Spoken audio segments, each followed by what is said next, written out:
শিবির ত্যাগ এখন একটা হাস্যকর বিষয়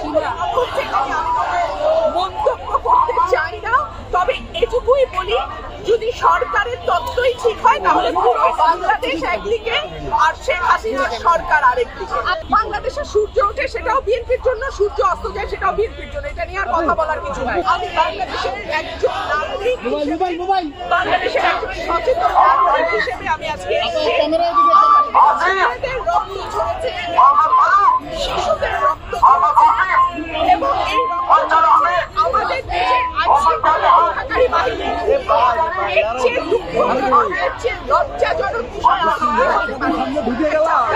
সরকার, এই সরকারের আর এক মুহূর্ত ক্ষমতায় থাকবার কোন জামাত শিবির ত্যাগ এখন একটা হাস্যকর বিষয়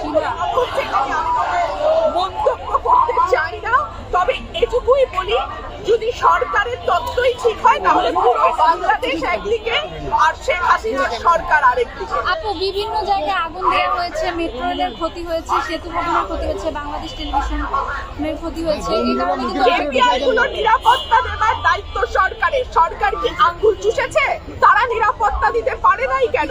আর মানুষের জীবনের মূল্য কি স্থাপনার চেয়েও কম?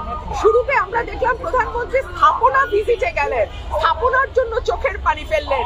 মনে হলো বাংলাদেশে মানুষ না হয়ে যদি একটা পদ্মা সেতু বা মেট্রো রেল হতাম তাহলে হয়তো আরেকটু সহানুভূতি পেতাম। বাংলাদেশে সূর্য ওঠে সেটাও বিএনপির জন্য, সূর্য অস্ত যায় সেটাও বিএনপির জন্য, এটা নিয়ে আর কথা বলার কিছু নাই। লাল প্রতিবাদের রং, লাল রক্তের রং, লাল আন্দোলনের রং, লাল গণমানুষের রং।